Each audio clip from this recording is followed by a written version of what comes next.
So I've been seeing a lot of people suffering from shoulder and neck issues coming from working at the office or working at home remotely. A lot of people are working on the computer and causing a lot of stress in their neck and shoulder area right here.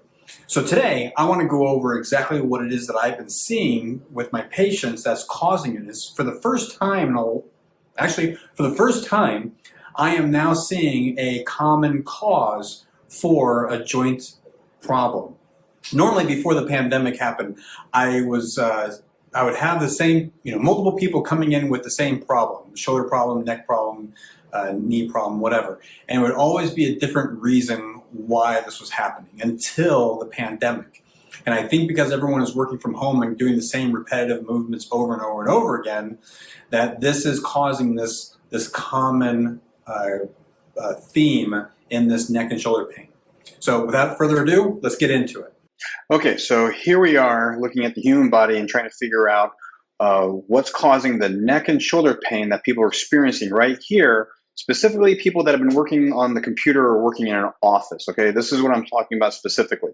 Now, to be honest, just because this is what I'm normally seeing, this doesn't mean this is going to be the cause for you specifically. The only way to really know for sure is to get your body completely assessed to find out what's causing these shoulder issues or any other body joint issue, chronic issue. And just so you know, I just so happen to have a website. You can click the link below, and if you go to Start Program, right here, you can sign up for $50. I will assess your body, figure out what's causing, this can be all done remotely. Assess your body, figure out what's causing your issue, and then I can write an exercise prescription of mobility, daily exercises, weekly exercises, things that's going to help relieve your problem. Okay? So enough about that. Let's get back to the cause. All right. So this is what I've been seeing mostly is people are coming in complaining from working in the office with this neck and shoulder issue right in here. Okay. Now, if you want to examine how the person is moving, typically when you're working at a computer workstation or anything, your shoulders are forward and your arms are, we call this internal rotation, internally rotated forward. Okay. Now, the primary muscle to help out with this protraction is what it's called, scapular protraction, is actually this muscle right here. Okay, this is your pectoralis minor. It attaches right here to the coracoid process of your scapula. Okay, yep, that's right. Right there is your shoulder blade coming forward, wrapping around your ribs. Okay, this shoulder blade is what allows our body to be able to move, or our shoulders and arms to move so freely and to do so many different things. But anyway, so it attaches to the coracoid process, and then it comes down and attaches to these ribs here. Now, the ribs aren't going to move, so when this muscle shortens or lengthens, because that's what muscles do, they shorten and they lengthen, it's going to pull this shoulder blade forward to put your arms in a better position to do things in front of you. That's what it's supposed to do. The problem is after using that muscle for a real long time in a prolonged work or whatever you might be doing, the body creates shortcuts, the body gets overworked and fatigued, and it creates this compensation. And the compensation is there to help support, to give more endurance, and allow the body to continue moving on, doing the things that the body is wanting to do. So what I've been seeing and having really positive results on is people are having this top portion right here tight and uncomfortable. And so if we back up a little bit, it's a combination of different things. It's a combination of this muscle right here. This is called the scapular levator or levator scapula. Its primary function is, as you can see, it attaches to the neck right here on the side and attaches on top of this angle right here on the scapula. This angle is actually called the superior medial angle of scapula. Okay, so this is the scapula, right? Superior means the top portion, okay? Medial means the portion closest to the spine or the midline of the body. And then the angle is, well, this is an angle, All right. Again, don't ever have a medical professional name a street. It will be very complicated and really long. But as you can see, when the muscle is pulled up and shortened, because again, that's what muscles do. They shorten and they lengthen, and that's how we move our bodies. When it shortens and pulls up, what happens is this goes down. Okay, that's what it does. It pulls the scapula up, causing this to go down. Can you see that? It's like this pivoting anchoring system. Okay, there's no such thing as the body moving in straight lines. It doesn't do that. If it does, there's a problem. That's what's supposed to happen is it rotates around, okay? And so that muscle can help out with that. Then we go forward a little bit. Right here, you can see the trap, which attaches again to the base of the skull, the spine, the neck, all the way down to that scapula area, and then also in front and into the clavicle, okay? So this trap also has the ability to come forward and influence that scapula. Now, what else helps out? The deltoid, okay? If you can look at it right here, let's back up a little bit. That deltoid attaches to the clavicle right here. Well, not really the coracoid, but it's called the acromion of the shoulder blade, okay? Right there. So that part right there is considered the acromion right here, okay? And it attaches a little bit to the collarbone right here, but it doesn't really attach right there.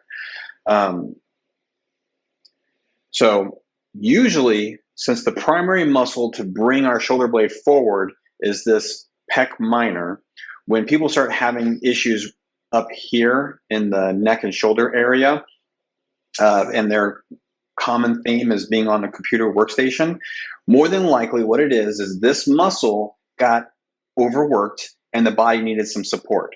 And because of how the person is using their body, these muscles take over. Okay, it doesn't mean that that's the best way to do it. It's just because of how the person is using it, how their habits are of using their body, these muscles end up taking over and trying to pick up the slack. The problem is they're not very good at doing it. I mean, look how this is very direct. This pulls right in. It's very good. These muscles back here that are kicking in and helping, they're not very good at doing that. That is not a good position, a good area to move it over there, right? It wants to come more up this direction. It doesn't want to go forward. It can go forward.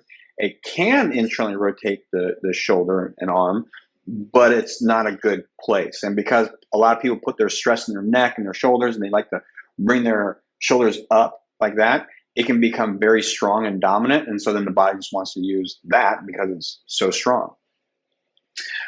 But in order to eliminate that problem for this specific cause, we need to strengthen this pec minor. How do we do that? Well, we have to go really simple, very basic, okay? If we do something that's challenging, well, then we're going to keep using the strong muscles, okay? Again, this is so weak that you can't even use this muscle while you're typing on the computer. So we got to go way back. We got to go really basic, really simple movements of exercise. So let's talk about a really simple, basic movement of exercise. So here's part of the exercises with my prescription that I give people. So you want to be laying down. You want to be in line with gravity. That way, gravity is not pulling your arm down. So you don't want to do this standing up and moving forward, because that'll cause your deltoid and your trap to have to work. So you want to have the muscle and the direction that you're trying to push, that's protraction muscle, in line with gravity, so that you can have a direct forces specifically there and not take away any opportunity for compensations to help out, okay? That's basically what you want to do. So be comfortable. You don't want to have any stress in your neck, no stress in your back, anything. So you just want to be comfortable. And if it's more comfortable to have your legs straight, then have your legs straight. It's no big deal. The goal is to get your shoulder blade, not just the arm, but the shoulder blade, to move through the arm. And when that happens, your arm might come in, right? Because that shoulder blade is wrapping around your rib cage, okay? That doesn't mean it has to. It just might, okay? And if it does, great. If it doesn't, no big deal. All that matters is that we're feeling this pec minor doing all the work, okay? So let's look at a video and see a demonstration of how that's going to look like. So if we're watching the person, They're pulling straight. You can see just a little bit. If you really look closely, you can see the arm kind of coming in a little bit. It's really hard to see it from the side angle, but that's what's happening. It's pushing straight up, holding there for a few seconds, and bringing it back down. Okay? Now that's going to be the number one exercise to perform. That's going to dramatically help strengthen this area and provide some relief with that neck and shoulder issue. Hi, I'm Scott, your local kinesiotherapist. People ask me all the time, what's kinesiotherapy? Well, kinesiotherapy is a highly specialized physical therapist. I specifically am specialized in working with people with chronic joint issues, whether it's tendonitis, tennis elbow, back pain, any kind of like chronic long-term nagging issue that is either related to an injury or not, post-surgery, pre-surgery, whatever. That's what I work with. And on this channel, I'm going to be talking about all sorts of different things that I see on a daily basis from my patients. And I want to talk today about shoulder issues, shoulder and neck issues that I've been seeing a lot, and specifically from people that do a lot of working at home or are having a lot of desk work. I'm seeing a lot of the same causes of these neck and shoulder issues, which is really unusual. But I think because people are doing so much more work remotely and at home, that this issue is becoming more and more common. So hold on tight. We're going to go over the reason why neck and shoulders are causing a problem for people working in the office.